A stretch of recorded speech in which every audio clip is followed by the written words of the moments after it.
What is up, everyone? I am Jared from TechWorks, and I'm here again with another video.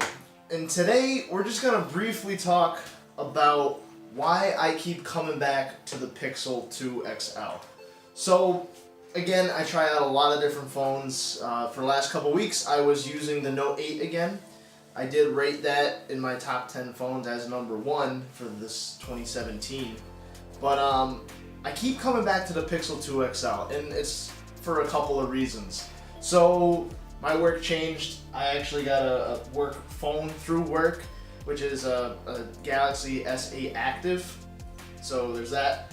And my other phone was my Note 8. And it just seemed really redundant having the S8 and the Note 8. And when you really break it down and look at things objectively, the S8 and the Note 8 are so close, it's not even funny. You know, besides the physical dimensions, a little bit different RAM, a little bit of different features as far as the S Pen and a little bit more updated software. You know, the core of them is still the same. You know, I do like S Health. I do like Samsung's suite of apps. You know, their home launcher has gotten a lot better. I like their messaging. Their phone, app is fine. It has auto spam detection, all that stuff. And they both have the same features. So when I was picking up both phones, there really wasn't much of a difference other than obviously physical size. And for the S8 Active, it doesn't have the curve on both edges.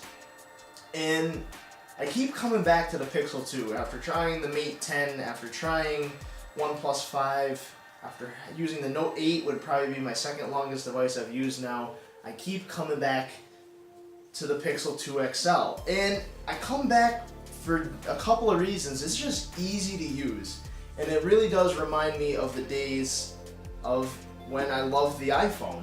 You know, everything made sense. It works great. It works great every time. You know, I know there was a lot of buzz about the Pixel 2 XL issues, the buzzing and popping of the speakers, the screen issues, the discoloration, screen burn-in. And knock on wood, I haven't encountered any of those issues. And actually, some reports are saying that late model Pixel 2 XL's ones made after October have less of the screen issues than the one, kind of like the first batch of devices. And I just keep coming back to it. I put my SIM card back in and I just love it. It feels right once I start using that phone again. And I almost have a hard time explaining it because on paper, the Note 8 I wouldn't say it smokes the Pixel 2 out of the water, but it has a lot of stuff going for it. Switching back to my Pixel, I lose wireless charging, which I do use a lot. I lose the S Pen, which when I do use it, it's great, but it's more of just there. Like, it's there when I need it sort of thing. I'm going from IP68 to IP67 water resistance. That's not a huge deal, but it is a difference. And, the Note 8 does have the dual cameras with the live focus for the bokeh effect, the background blur effect. So, I am losing a certain amount of features. But then again, I don't really miss them when I get back to the Pixel. Like, I get to the Pixel, I use it, I don't think about the S Pen, I don't really think about wireless charging, I just plug it in, it's fine. The camera on the Pixel 2, again, is gorgeous, so that's no issue. And it's as if the other features just kind of go away. And I really think that gives a real sense of pride to what the Pixel phone did, especially this year. And I am a big advocate for it, even though it had problems. Everyone has problems. It makes a lot of consumers feel not so much the brand loyalty, but the product loyalty that I feel Apple customers had. And again, I was a huge advocate for Apple. Apple, I was crazy about them when I was younger. I got my first Mac. I had spent all my money on my first iMac after I graduated high school for college. That was a lot of money. That was like $3,000 then. And I was Apple everything. Apple TV, iPhone, iPad. I had my iMac. If Apple made it, I probably had it or wanted it or was going to get it. And obviously I don't feel that way about Apple now. But I'm starting to feel that way about Google. And I think that is a really big step for them. And I think part of that has to do with Google Home. I choose Google Assistant over Bixby any day. I have 3 Google Homes throughout my house. I use it to set the temperature in my house. You know, I use it for everything. When I walk in, I end up yelling at it to play some music, or you know, whatever the case may be. And even on the Note, I was using Google Assistant more than Bixby, and I know Bixby has a lot of potential, and a lot of die-hard Samsung fans will say that it has more functionality as far as core integration into your phone, which they would be right, but I still end up using Google Assistant, and maybe that's just personal preference, but I do. And you know, I just keep coming back to it. I keep, you know, looking at the upcoming phones. You know, the S9 is around the corner in a few weeks. OnePlus is probably going to release another device in the second quarter. Then obviously everyone else, you know, a slew of manufacturers that are going to be producing phones this year. And I think about that, and I wonder, you know, obviously I'll probably get them, I'll probably try them out, and then I'll probably sell them, just like I did my Note 8, ended up selling it, and moving on. You know, use that money to try something else out. And I kind of wanted to talk about it, kind of explain about it, because I really think Google is achieving something much greater than just a product. And you know, their sales are nowhere near as good as Samsung or Apple. And again, when I spoke with T-Mobile, 90% of their sales is Samsung and Apple.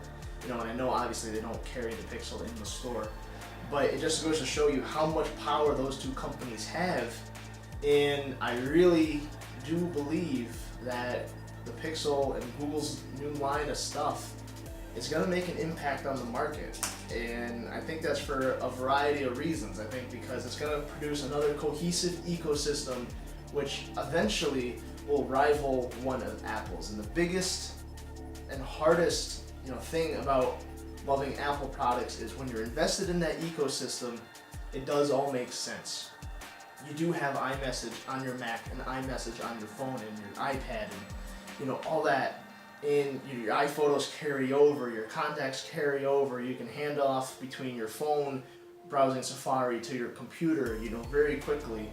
And I know Google isn't there yet, but it's getting close. You know, Google Allo and Duo, their video calling and, you know, chat apps right now, I think could have a lot of potential. I hope that Google Allo becomes iMessage for Android. You know, I think that would be great. You know, I know they do have a web client now where you can get your conversations, but the only drawback is that everyone using it has to have the app installed. So even your iOS friends would have to have it installed for all your messages to show up there. If not, it keeps nagging them. You know, you can still see them, but it's going to bug them, and it's just not going to work as properly. You know, Duo has integration now with the dialer so that you can have video calls, kind of like FaceTime. So I really think they're got the good building blocks of a core ecosystem of its very own, and not, you know, Samsung's Android and not LG's Android or whatever.